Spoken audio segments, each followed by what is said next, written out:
जब इस दुनिया में नहीं आए थे उससे पहले बेटियों का बड़ा बुरा हाल था, बड़ा भयानक हाल था, बड़ा भयानक।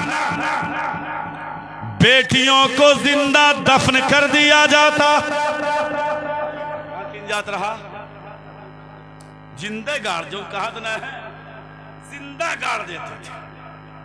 ये सरकार दुनिया में पैदा नहीं हुए उससे पहले अगर कोई औरत बेवा हो जाती, किसी का शौहर इंतकाल कर जाता,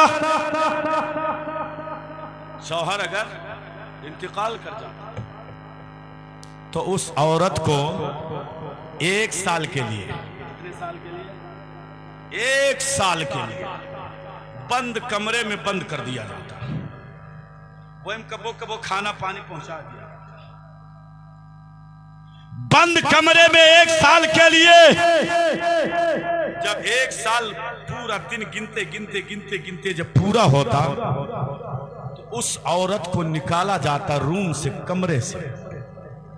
ये थोड़ा एक पंखा तो मेरे तरफ कर ही दीजिए, कर ही दीजिए। औरत को, उस बेवा औरत को 1 साल के बाद निकाला जाता। जब निकाला जाता तो उसको छोड़ा नहीं जाता था, आजाद नहीं किया जाता, बल्कि उस औरत के सर के बाल को छिलाकर, सर के बाल को छिलाकर उस औरत को बाजार से निकाला जाता। देखो जुल्म सितम, बाजार से निकाला जाता। जब बाजार से निकलती वो औरत, जब बाजार से निकलती, जब बाजार से वो निकाली जाती तो ऐसे नहीं बल्कि उस औरत के चेहरे पर स्याही लगाई जाती। थोड़ा तवज्जो, इधर तवज्जो।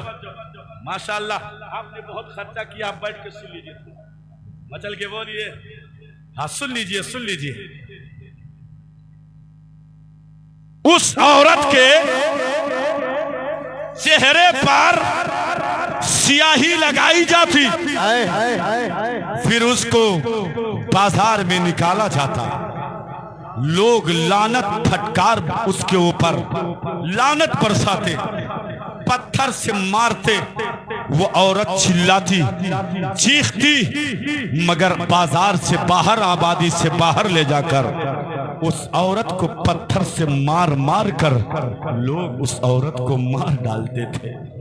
उस औरत को, उस बेवा औरत को अपनी समाज में, अपने खानदान में, अपनी सोसाइटी में लोग रखना ये गवारा नहीं करते। उस औरत को अभागन समझ, जिसका शौहर इंतकाल कर जाता।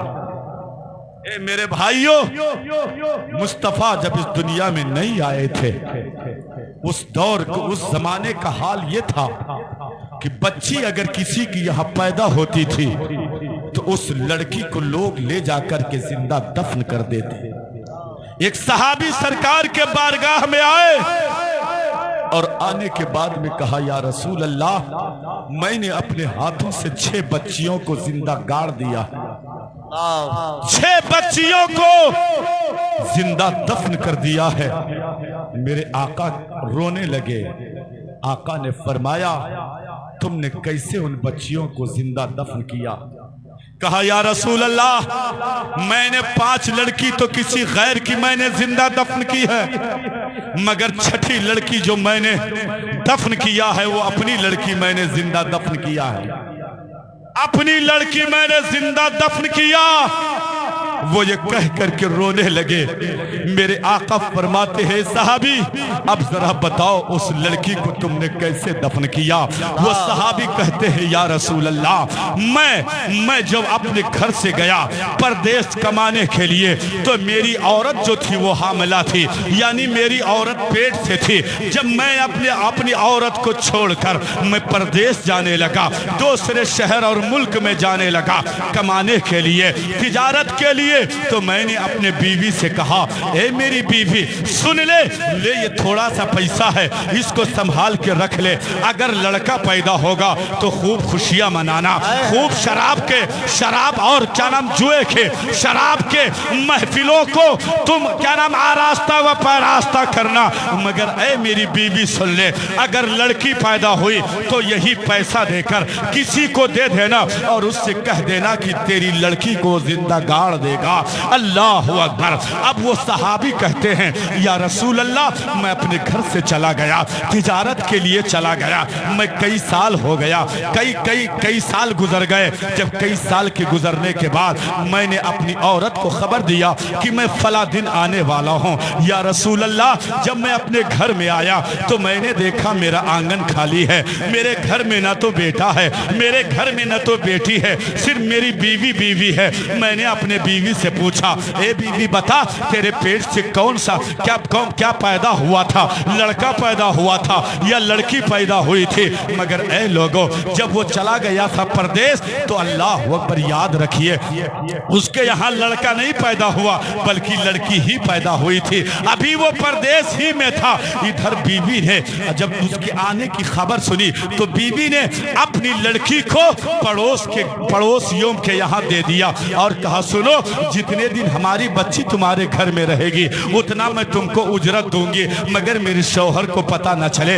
अगर मेरा शौहर जान गया तो मुझे भी तंग करेगा और मेरी बच्ची को जिंदा दफन कर डालेगा। अल्लाह अकबर। पड़ोस में उस बच्ची को दे दिया। जब उसका शौहर आया तो उसने आंगन को खाली देखा, कहा औरत बता मेरे घर में क्या आया। उसने कहा कुछ नहीं आया। कहा आया क्या बेटा नहीं आया? कहा नहीं आया। कहा बेटी आई थी मगर अब नहीं है। अल्लाह अकबर। अब वो रहने लगा, घर के अंदर था, रात का हिस्सा गुजरता है। जब रात का हिस्सा गुजरा अल्लाह अल्लाह तो रात के हिस्से में उस घर से रोने की, पड़ोस से रोने की आवाज आई। अब वो बच्ची है माँ माँ कह कर के रो रही है।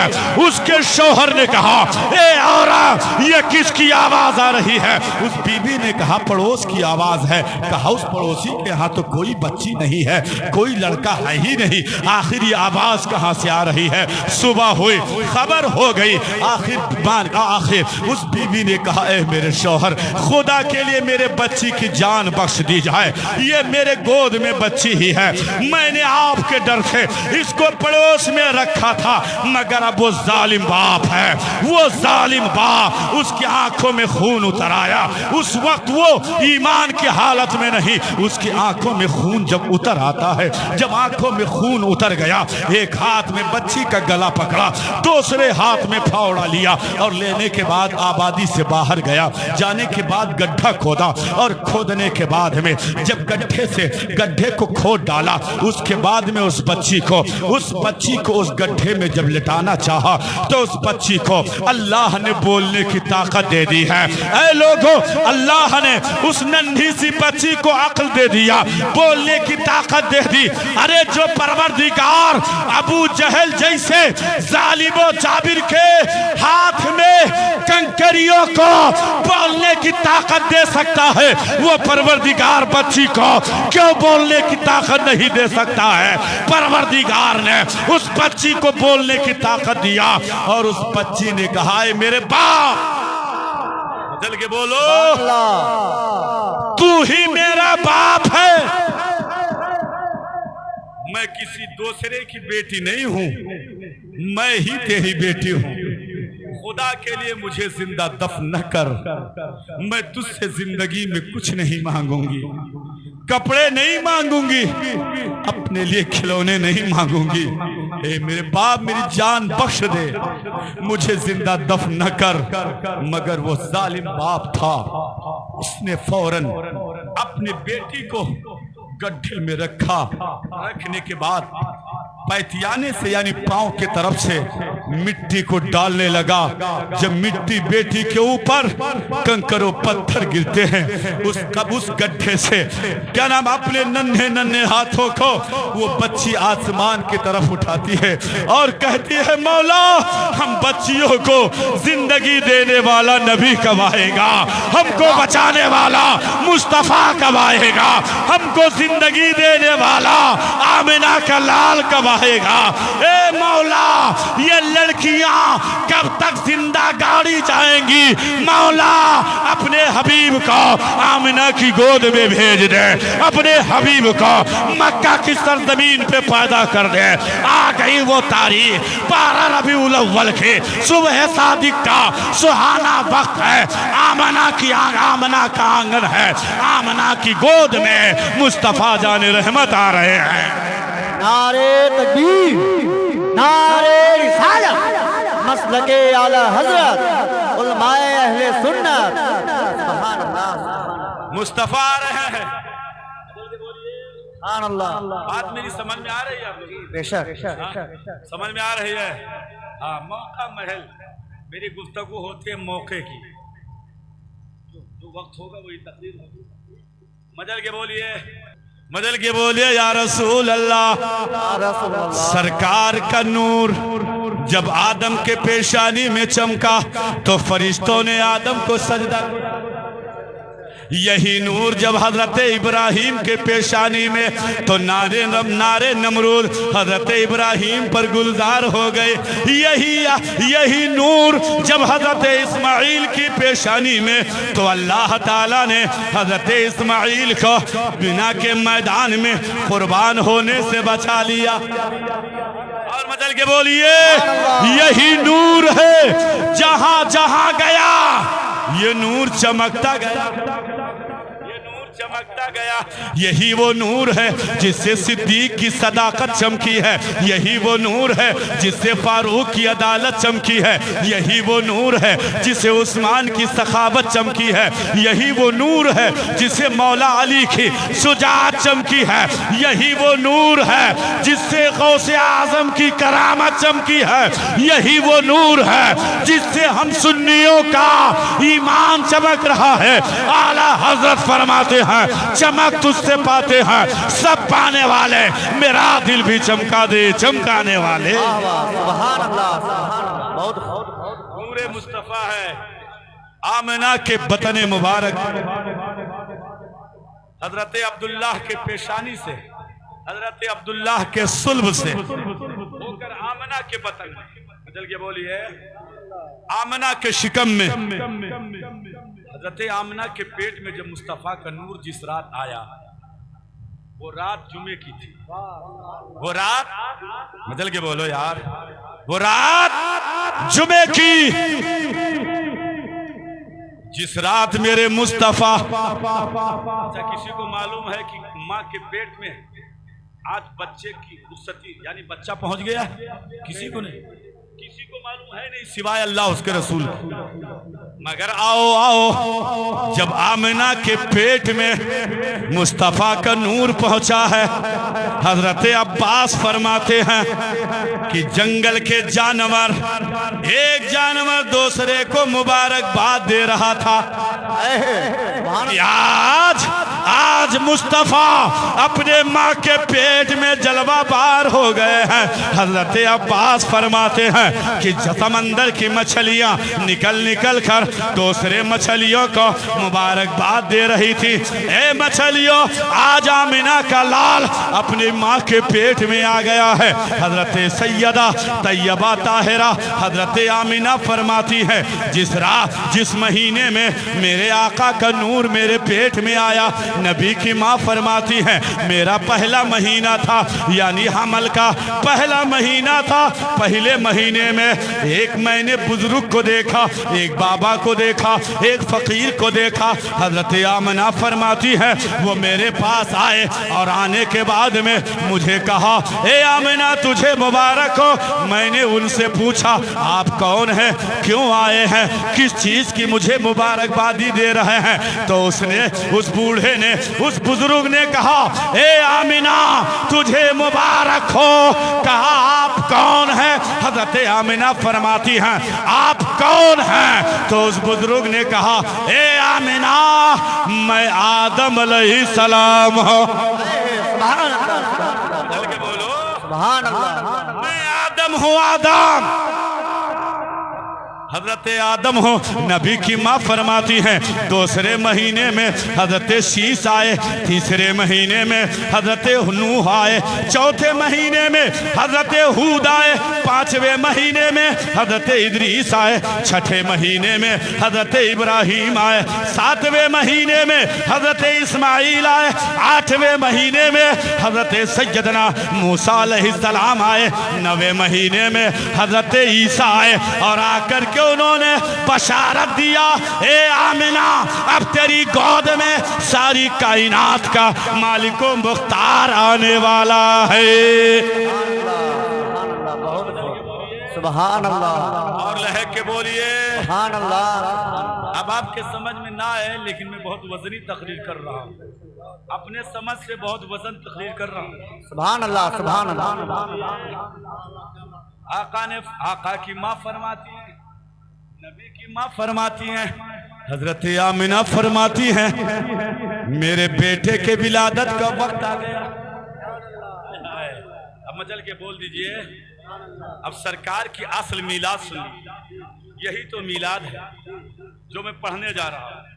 मचल के बोलिए, सरकार की आमद का वक्त है।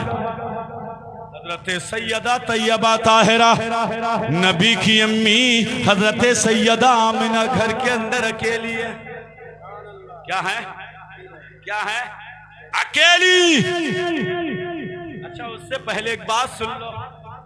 हजरत सैयदा आमिना रदियल्लाहु ताला अन्हा के बतन में जब मुस्तफ़ा का नूर पहुंचा, आज मुर्रिखीन ने लिखा है कि 2 महीना आमिना के बतन में पहुंचे हुए, यानी नबी को अपने माँ के पेट में आए हुए 2 महीना गुजरा था कि नबी के अब्बा हजरत अब्दुल्लाह का इंतकाल हो गया। हो गया, क्या हो गया? इंतकाल। हजरत सैयदुल मलाइका जिब्रील अमीन। शायद आप लोगों की समझ में मेरी बात नहीं आ रही, तो हाथ उठा के बोलो यार जरा जल्दी से, जल्दी। वो जो भागत रहे आए हैं, तुम उठाओ। दोनों मिला एक में रुमाल लियो, जो कहे हो कि हम उठाए तब तक उठाए, दोनों मिला उठाओ, दोनों मिला। सुभान अल्लाह। हाँ, सुन लीजिए 10 मिनट। हजरत सैयदा आमिना फरमाती है कि 2 महीना गुजरा था, कितना? हजरत अब्दुल्ला का इंतकाल हो गया। हजरत अब्दुल मुत्तलिब जो है, अब्दुल मुत्तलिब वो खाने काबा के मुतवल्लिद वाला, चाबी उन्हीं के हाथ में, निजाम उन्हीं के हाथ में, पूरा दस्तूर उन्हीं के हाथ में। बदल के बोलिए, पूरा दस्तूर उन्हीं के हाथ में। हजरत सैयदना अब्दुल मुत्तलिब मक्के में है, खाने काबा के पास है। कुछ लोग बैठ कर के बात कर रहे थे, अब्दुल मुत्तलिब तशरीफ लाए। उन लोगों ने कहा, ए अब्दुल मुत्तलिब, अगर मेरी जान बख्शी जाए तो मैं एक बात कहना चाहता हूँ। अब्दुल मुत्तलिब ने कहा, बोलो। कहा कि है अब्दुल मुत्तलिब, अभी आपके बेटे अब्दुल्लाह को इंतकाल किए हुए अभी 1 महीना गुजरा है, और आपकी प्यारी, आपकी बहू और हजरत अब्दुल्लाह की बीवी आमिना जो है, उसने सोग अपने शौहर का सोग मनाना बंद कर दिया है। यानी आमिना सोग नहीं करती।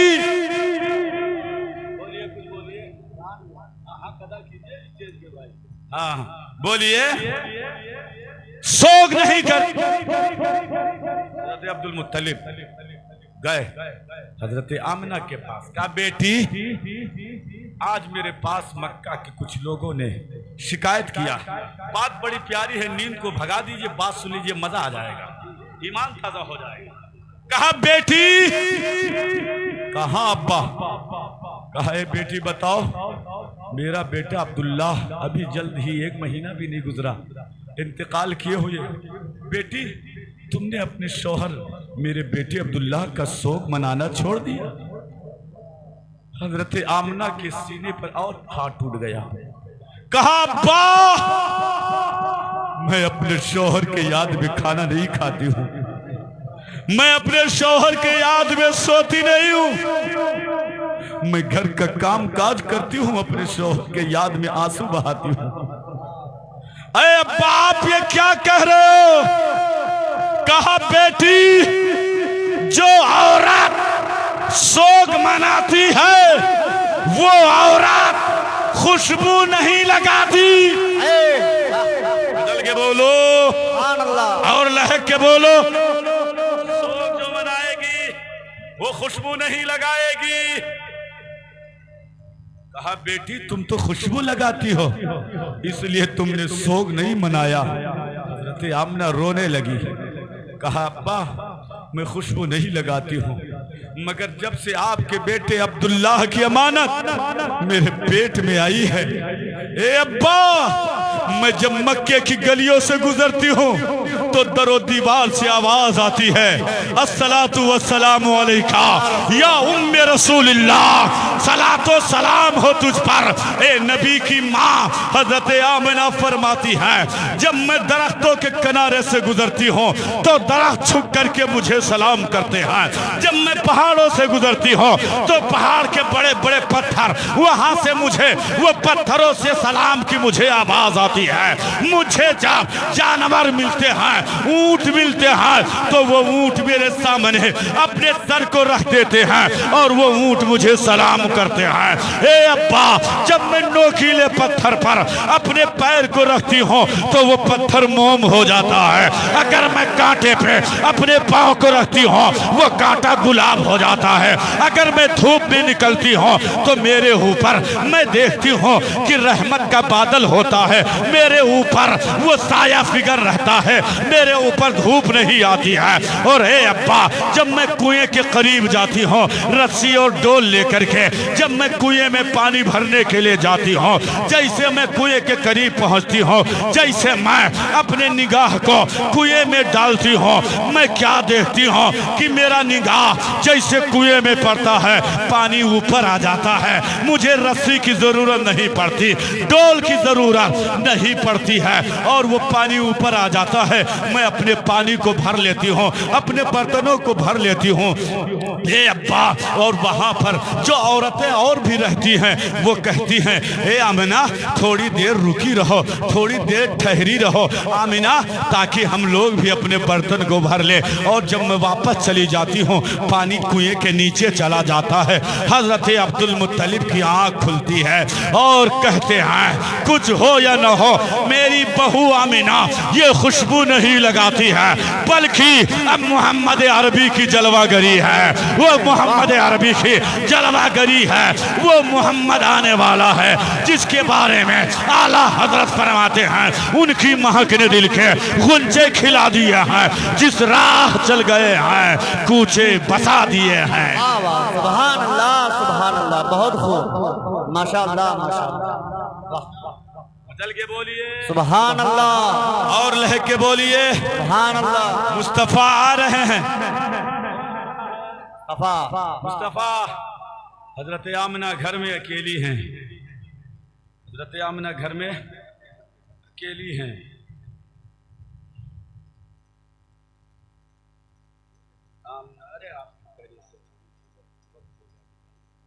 और बोलना है इंशाअल्लाह ताला, फिर कभी अपनी गुफ्तगू में पूरा कर दूंगा, है ना भाई? बहुत ज्यादा हम बस